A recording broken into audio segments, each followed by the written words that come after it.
I'm a feminist, but... Glasgow, we're back!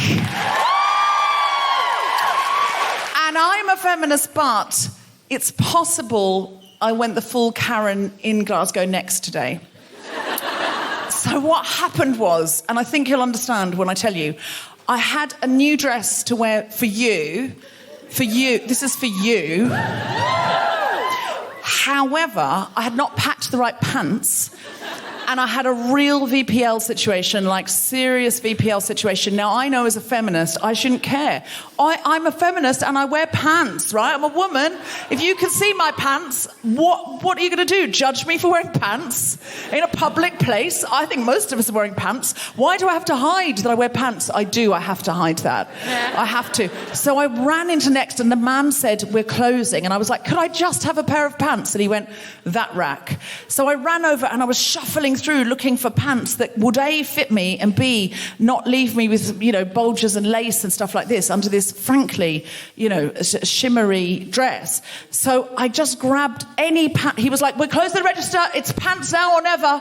And I was like, sir, you don't understand. I have a dress. He was like, I don't care. And I was like, sir, I need pants. Do you have any in a larger size? He was like, I've got what's there and that's it. That's all you're getting. I'm not going out the back. I was like, fine, I'll take these, and threw them at the counter. So they're not exactly the right size, but I've compromised with a double pair of pants. So I just want you to have a look and see. What do you think?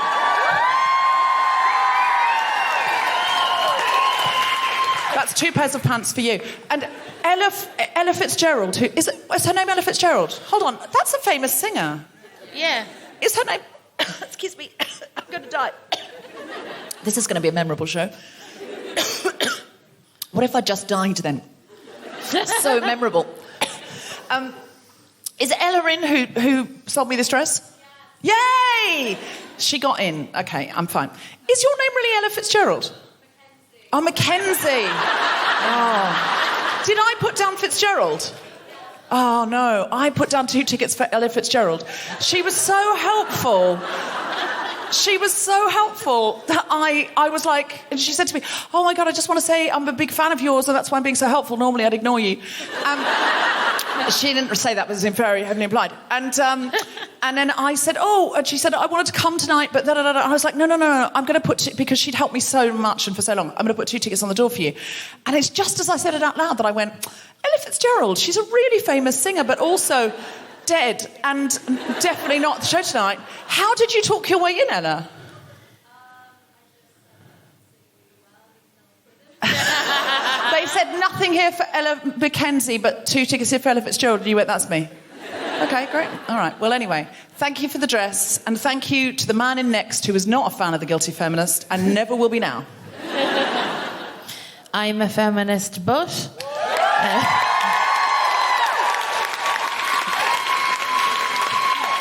Hello. So I'm not watching Love Island this year. I have regrets. It looks very good. So I'm thinking of a compromise. I'm thinking of I want to make up a new show called Loaf Island, right? Where I would enter this if you match up a girl with her favourite type of bread. Like, I would be very into it. A 9-inch baguette, if you're asking.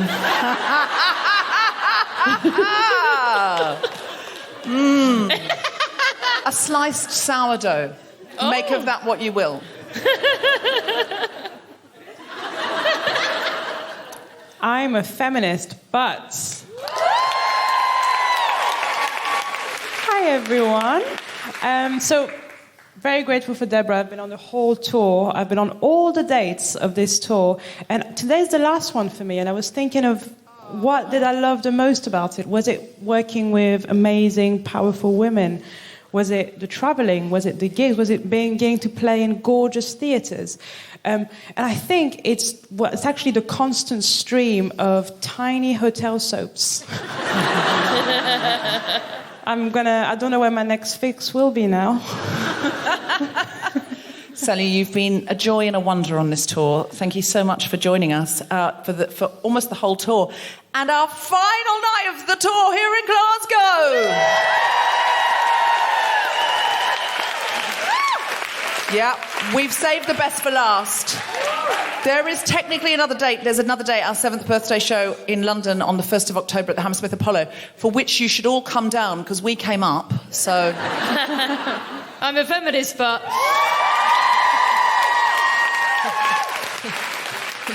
I'm a feminist, but... so we were driving up from Manchester. We were in Manchester last night. We were driving up today. And I passed that, Ken Lodge Farm Shop Services? Yeah. And I bought a scented candle for £16. Oh, my God. And as I was handing over my card, I genuinely thought, maybe I shouldn't have access to money. See, I thought you were going to say I'm a feminist, but last night when we were in Manchester... Oh, God, what did I do? Well, after the show, Grace and I ended up staying out later for a drink, and then we were going to walk back to our hotel, which was 5 minutes away, straight down the quay, the Lowry in Salford. And Grace said, no, it's over this bridge. And I went, I've been here twice today. And she was like, no, I know the way home. Let's go the way I came. And this is I'm famous, but for both of us, your straight man energy was so overpowering. I just went, oh, okay. Even though I knew we didn't have to go over it. And I'm a feminist, but I knew the way, and I followed her into what can only be described as a tunnel where they would take you on the wire to have you killed. We went over that bridge. There were two men making a hostage video. They were in full balaclavas. They had a light, very professional rig and like a microphone with a fluffy thing. And we went past. It was really sinister. And I went, what was that? And Grace was like, just keep walking, don't look back. Get to the end of the bridge. She went, I'm really sorry. It's the wrong bridge. We have to go back. We had to walk past them. It looked like we were trying to get in their hostage video, like people get the background of the news. And but wasn't as sinister as we thought. Because on the way back, they turned to us and went, "Do you have a napkin?" So we still don't know what they were making. Yeah, we don't. Straight man energy. That's the worst thing anyone's ever said to me. I'm the guilty feminist. The only other person who has ever overridden my, I know where we're going, with a completely roundabout round the houses, take me somewhere and going to get me killed, is a straight man. A straight man have done it to me all my life. So I'm just going to call a straight man energy when I see it. I feel like we're going to end up in couples therapy at the end of this. Oh, my God. That would be fun, though. Terrifying. You guys are both terrifying. I love you. I'm a feminist, but...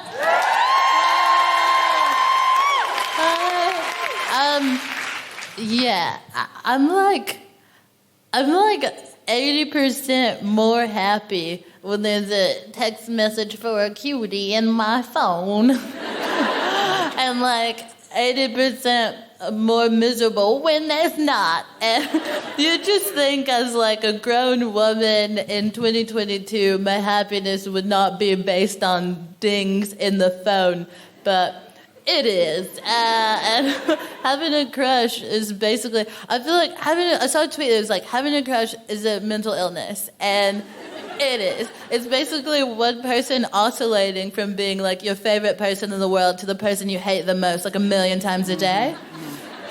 Two people falling in love are just two stalkers who mutually agree not to call the police. Honestly, it's all insanity, and I love it.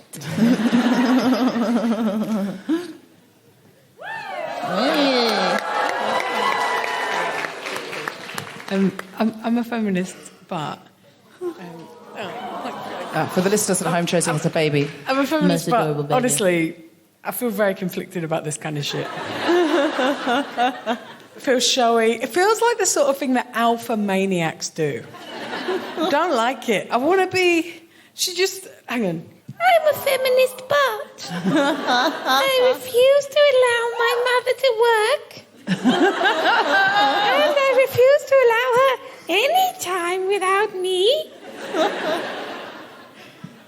You like it? You going to eat it? So cute. For the listeners at home, the baby is now eating the microphone. Breastfeeding from the microphone. That's mother's milk, if your mother's Josie Long, though. I was on the stage before I could walk. When was your first gig? Oh, the Pavilion in Glasgow. Do you know the sad part about that is that I couldn't fill the Pavilion in Glasgow. She's done it. But she could. Yeah. Listen, I hope we're going to see more from her tonight. Are we?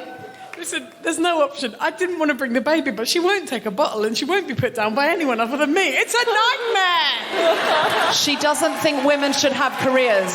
She thinks the women's place is in the home. Are we ready to start the show? Then welcome to the Guilty Feminist! Give it up for Alison Spittle, Celya AB, Grace Petrie, Kemah Bob and Josie Long. 5 fabulous women you're going to be seeing a lot more of tonight. Oh, Glasgow, it's good to be back. There is no more riotous gig, except maybe Dublin. It's like you never know who's going to take it. Like every year we go to Dublin, every year we come here, and that's not true. We haven't been anywhere for as far as I can make out, 300 years. I have been in my flat on a Zoom, weeping and just rocking back and forth, waiting for this day, waiting for this moment when I can touch you. I don't think I'm allowed to touch you, am I? It's got to be a socially distanced audience. I'm so sorry. But listen, pretend. Can we just do pretend touching? Oh, wow, like Vulcan. Yeah, there we go. It's like a weird coven-y, witchy feminist energy going back and forth there. Yeah, I feel hexed in a good way. That's right. That's pretty hexy.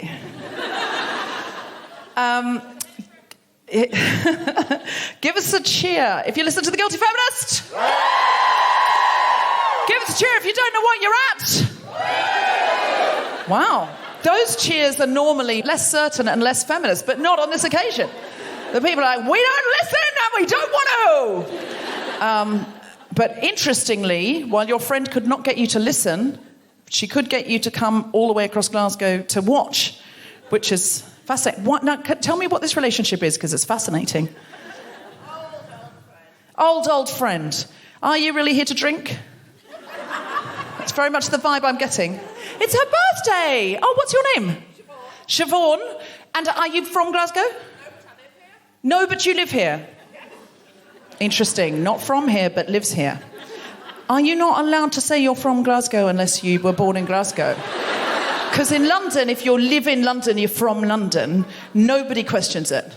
But I could see that she feared saying she was from here because she doesn't have the right accent.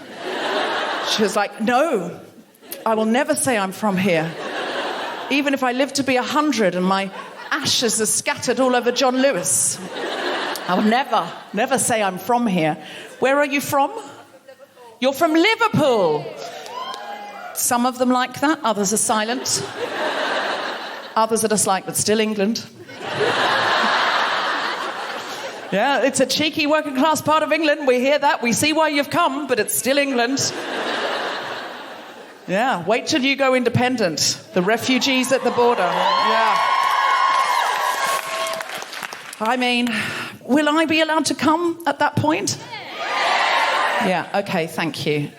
If I move here at that point, I will never say I'm from here. I will just say I'm here at your pleasure until you tell me to leave. And I understand that's the relationship. So if you don't know, this is a podcast about our noble goals as 21st century feminists and our hypocrisies and insecurities which undermine them. Just give us a cheer if you've got a feminist job. I have discovered people in my audience do one of three things. First, they do something with a sort of social agenda where they're trying to make the world a better place. Secondly, they specifically work for the NHS or similar. Thirdly, they are doing a dissertation about Virginia Woolf. Is that you? I do gender studies. You do gender studies. So you're the one doing a dissertation about Virginia Woolf? Anyone else doing a dissertation about Virginia Woolf? Yes, great. What's your dissertation on Virginia Woolf about? If you cheered, or did you just cheer to give her support? What was that? Support. You're just supporting. Listen, you can always count on the sisterhood, can't you? They will do a dissertation on Virginia Woolf to help me out. The Waves. A gender deconstruction. So you're doing gender studies at what uni? Strathclyde. Okay. How far is Strathclyde from here? A 10-minute walk? So it is here. Are you from here or do you just live here? You just live here. Where are you from? Largs. Okay, that is in Scotland. I know that from the cheer. Okay, so even she is not allowed to say she's from here because she's from Largs. How far is Largs? It's like a 15-minute train. A 15-minute train, and you're not allowed to be from here. There's a 15-minute train. It's not even an hour away. She's not from here. She's not from here. She doesn't dare say she's from here. Just give us a cheer if you are from here. Give us a cheer if you live here. Oh, there's a lot of invaders, isn't there? Give us a cheer if you live somewhere else and you came here for the show tonight. Where did you come from? Because we should be doing a show there. All right, it's not a game show. Where are you from? Austria. You came all the way here for this show. We should come to you. Where are you in Austria? Dombian. Are you from there or do you live there? You're from there. You're from Dombian. And you've flown all the way here to Glasgow. Well, listen, thank you so much for coming. Anywhere else? Canada? You have not come from Canada for this show. What? That's not true. For this show? I'm supposed to be in Ireland a week from now, but I came early. Wow. That's moving. And I don't want to make assumptions about your gender. Are you a man? Okay. Have you come alone? You brought some friends and you all came from Canada a week early? One did and one studied. Okay, one was already here. So you've got a friend here in Glasgow studying here. She's not from Glasgow.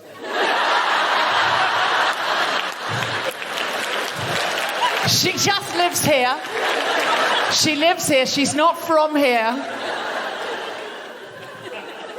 So you have a friend studying in Glasgow, so you phoned her and you went, I don't know what year I think this is, you phoned her, you texted her, you WhatsApped and you said, hey, what's up on WhatsApp?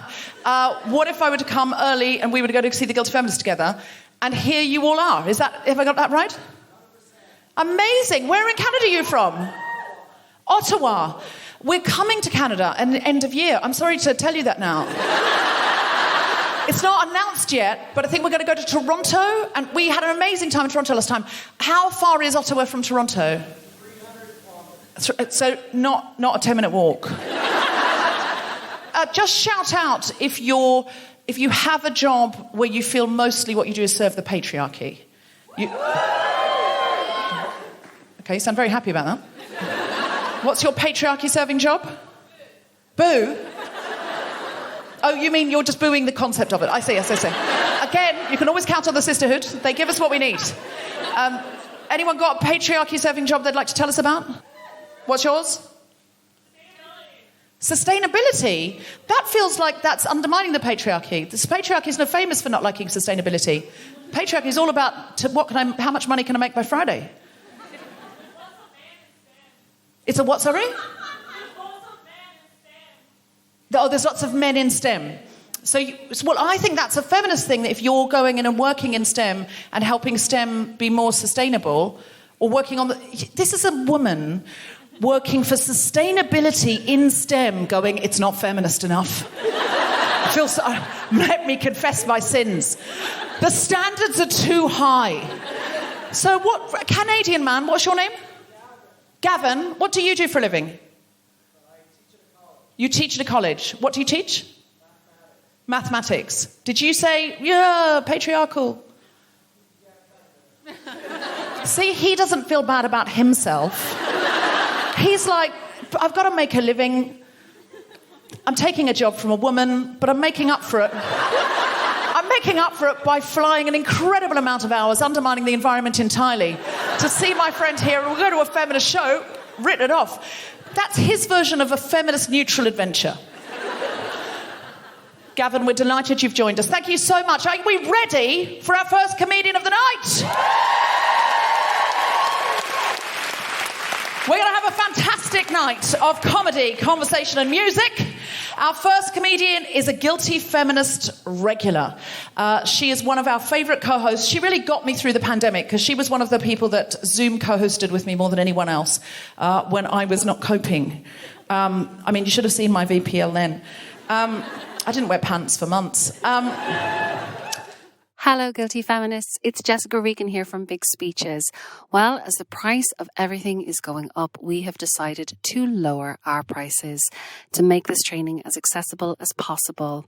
I teach the Big Speeches workshop for Guilty Feminist online on Sundays. Our upcoming dates are August 28th, Sunday, and September 25th, also Sunday. Both workshops take place at 3:30 p.m. and they'll run for 3 to 4 hours depending on the number of attendees. We've lowered our full price tickets and our subsidised tickets, so do book as fast as you can as they won't be around for long. Really looking forward to seeing you. Thank you for bearing with us. We're very happy to be back. Please go to guiltyfeminist.com/big speeches to book your place now. She's an absolutely fantastic comic. She's going up to the Edinburgh Festival this year with a show called Wet. Put your hands together and make incredible Glasgow welcoming noises for the wonderful Alison Spittle.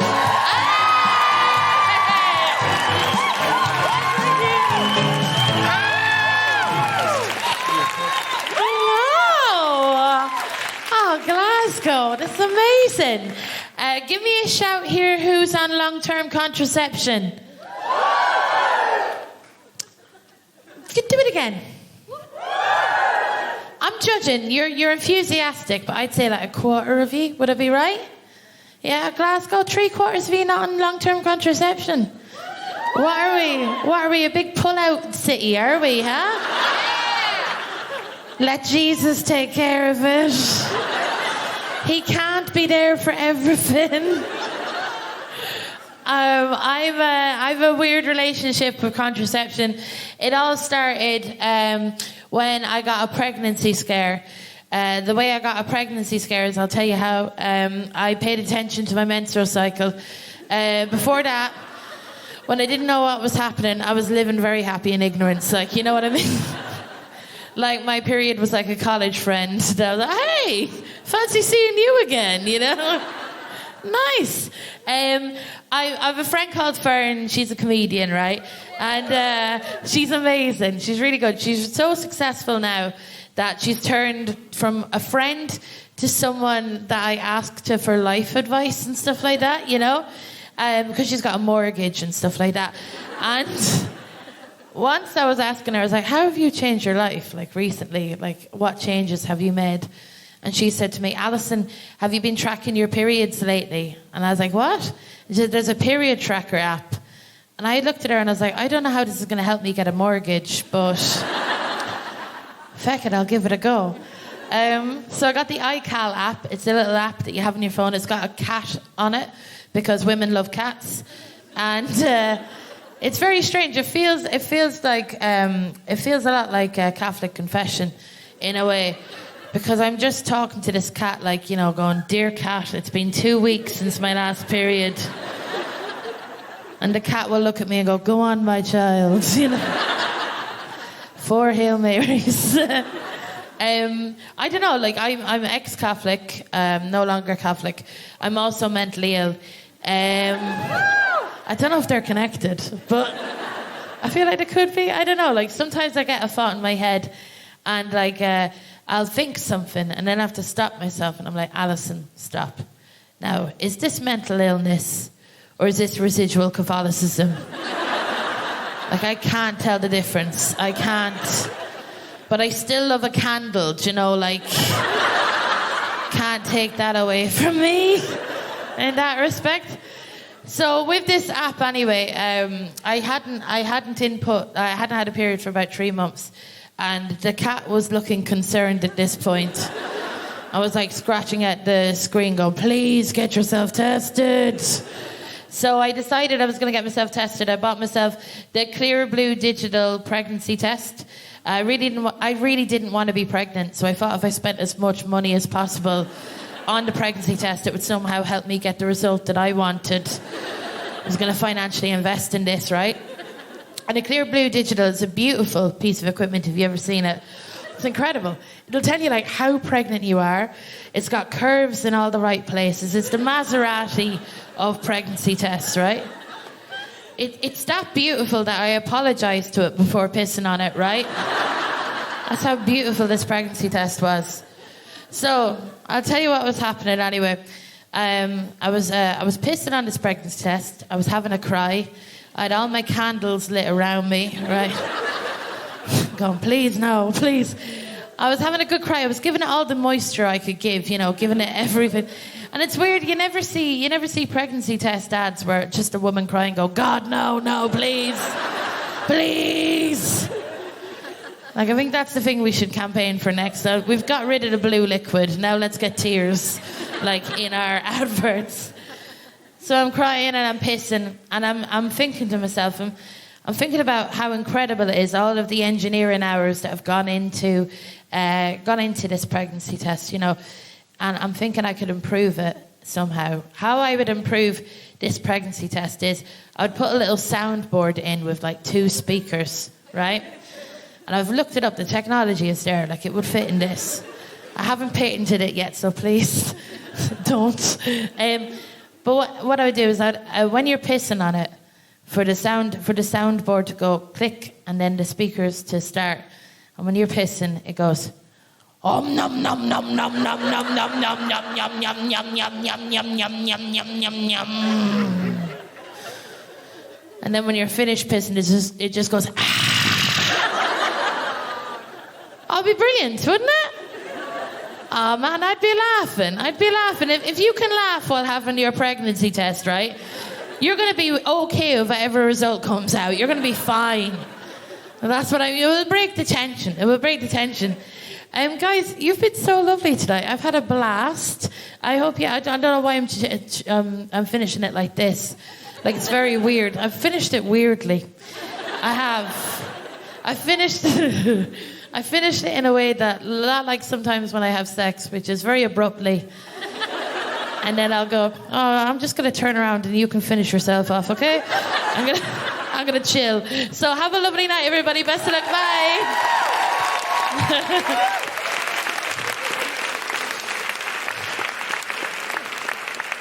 Deborah's not here. Okay. Please welcome to the stage Celya AB, everybody. Woo! Sorry.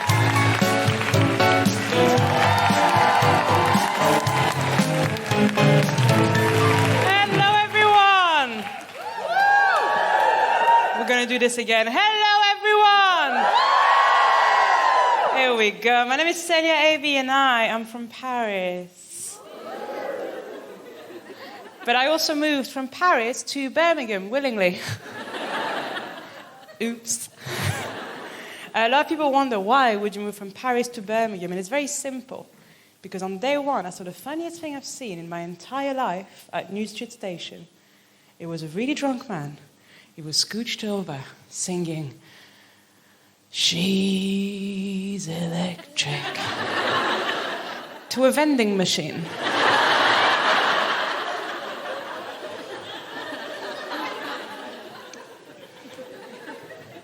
Been in the UK for almost 8 years. 8 years means that I'm not, like, bewildered at everything anymore. And I didn't want to be one of those comics that's like, you guys are like this, and we're like that. But it turns out that you guys are like this. And we are like that. And I know this is a Scottish audience, so I'm about to slag off the Brits.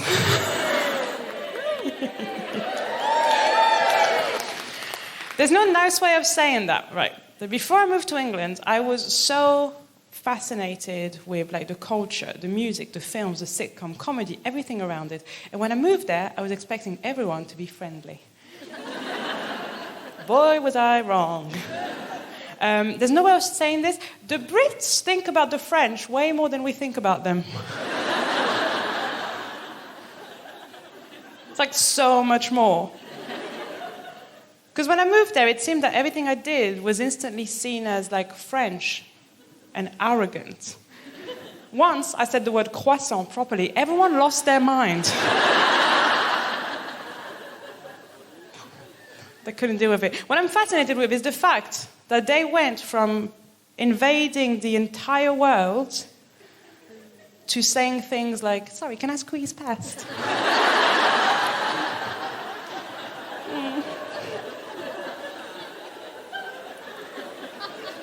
They went from pillaging the entire world to now, if an alcoholic drink is a bit sweet, they'll say, that is dangerous.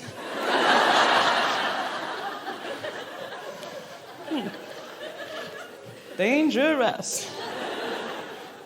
Now, I see a few faces here thinking, the French are colonizers too. The French have done terrible things. I am half Algerian. You cannot hurt me. I'm half a colonizer and half a colonizer. Depends how you see the glass, I suppose. Dangerous. I think I've peaked, though. I think I've become British. I think I have. The other day I was staying in a hotel, and we were a few British friends. It was the breakfast, time of the breakfast. We were all picking up all of our stuff. It was one of those where you can pick everything you want. We all went a bit mad. There were 6 types of yogurts, croissants everywhere. But Chloe, my friend Chloe, who's British, came down, and she only grabbed a black coffee and a croissant.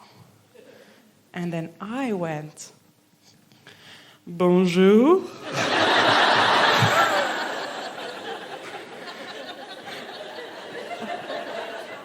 I've never felt more at home. I'm recently single, right? And I'm bisexual, which means I'm single twice. And I've got a really good way of getting attention, though, and I think everyone kind of uses it. You know that sentence? Me, I'm not like the other girls. And it's morally wrong to say. It's really morally wrong, because it's throwing other women under the bus for traditionally male attention. It's morally wrong, but it gets results. And I think it's more feminist to allow me to throw you under the bus just as a one-off for my sexual liberation. Like, do it to me. Throw me under the bus. Get a shag. Enjoy it. That one's on me. But I like it. It's called a pick-me girl now. A pick-me girl, she'll do crazy things like eat an entire pizza. I think it's weird that if you eat an entire pizza, you're chill, but you eat one entire quiche.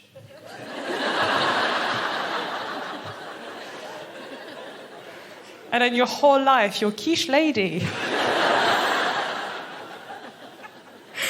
And every room you walk in, there she is.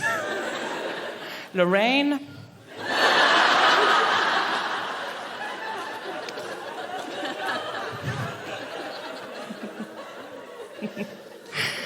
Nice giggle from you, sir.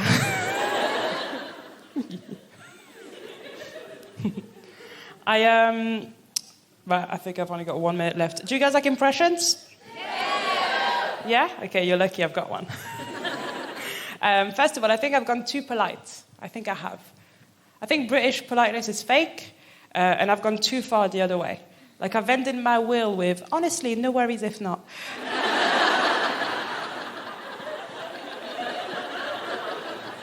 It's a bit much, isn't it?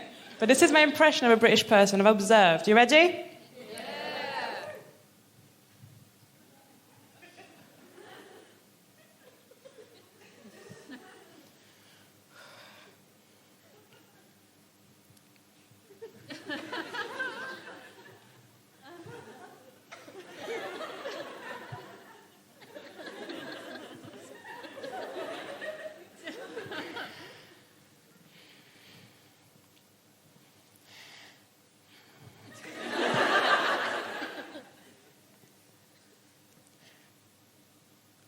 Excuse me. I'm sorry, love. Can I just squeeze past?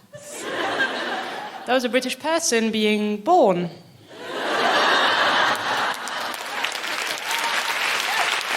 Glasgow, thank you so much for having me. Have a lovely evening.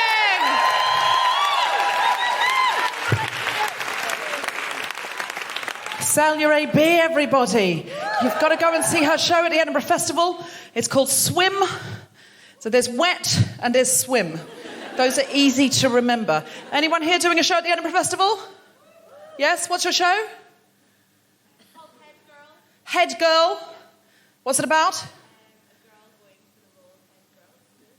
It's about Head Girl. It's good. It's not a confusing title. Great. Where's that going to be on?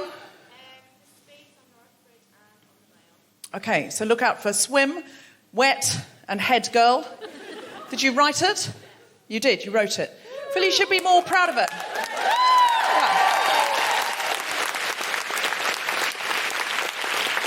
I feel you should be more proud of it. I feel like if it is it Gavin? The one from Canada. Yeah, Gavin. Yeah. Phil, if Gavin had written a show and he was taken to the Edinburgh Festival, he would have told us about it by now. We would have opened with that. You're like, well, I guess if you're asking, but is it going to be good? Is it a drama? Is it a comedy? It's a comedy. It's a play. Excellent. I'm excited. How many stars would you give it? 5. Great. There you go. Anybody else got a show in Edinburgh? Did someone else go woo? That was just support again. Okay. What I need to know from you, Gavin, is... No, don't... Listen, do not feel sorry for men. No. The bar is low. The bar is low. All a man has to do is come here and look towards the stage during the show and people are like, oh my God, are you single? It's like if you see a man pick up his own baby. People lose their fucking mind. They're like, look at him being a father to a human being he invented and did not have to push out of a hole in his body that was not fit for purpose. It was the only exit available and it was too fucking small. It's made that way so the baby just doesn't drop out. Do you have children, Gavin? You do. You made someone else have them, didn't you? You didn't do any pushing, you didn't do any breathing. Were you present for the birth of your children? Oh my God. Love him. Where is your partner? I don't want to assume anything. Is your partner a woman? Okay. Is your partner in Canada? Is she minding those babies? Yes. Are you having... How many babies are there? There's 2. How old are they, Gavin? 14 and 11. And there she is. In the throes of adolescence, hormones everywhere in Ottawa. Can you imagine? On the plains of Ottawa. Where is her husband? He's drinking in Glasgow. Having a wonderful time with an old friend of his who's a student. He's reliving his college days. He's having a wonderful time. He's about to go to Dublin for work, probably. Work, I say work. It's a jolly, isn't it? Are you going to Dublin for work? No. Oh, God, don't tell us it's pleasure. Why are you going to Dublin?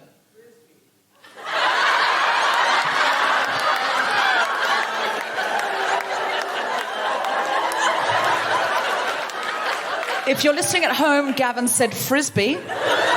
Frisbee. Frisbee. Frisbee. That's the hobby. That's the hobby of a 14-year-old boy. I hope you're subbing in on behalf of your son. Gavin, you need to tell us more, really urgently and fast. Gavin, tell us about frisbee. What I'm hearing is the World Masters Championships, yes.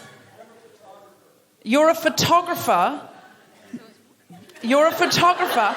But you told us you're a college professor. So you enjoy photographing other people throwing frisbees? Explain. Just yes. Just yes. So this is a hobby. For a hobby, you photograph people playing Frisbee. So are you being paid for this trip? And your wife is minding 2 children? They're coming. Oh, okay. So they'll meet you at the Frisbee Championships. Okay, that's a bit better. So you're sort of escaping a week earlier to come to Glasgow to meet you. So you said to your wife, I'm afraid I won't be able to be here for this week because I have to go and do feminism in Scotland. And she said, fuck you, buddy. And you went anyway. Is that what happened? No. Well, listen, Gavin, I kind of love you anyway. I'll be honest with you. I'm intrigued by the whole setup. I'm intrigued by the dynamic. Listen, do you have a LinkedIn, Gavin, we can look at just so we can analyse this further on our own time? Because I feel we're going to need to. You teach maths at university, but in your free time you photograph other people doing Frisbee. Do you also do Frisbee? He's your coach. He's your Frisbee coach?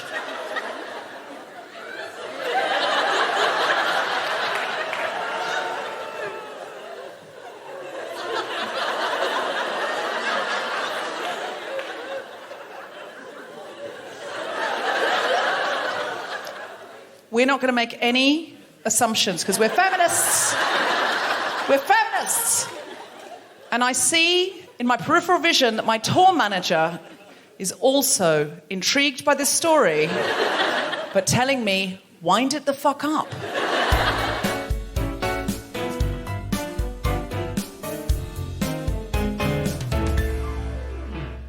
So that was the first half. Join us for part 2, which should be in your feed right now.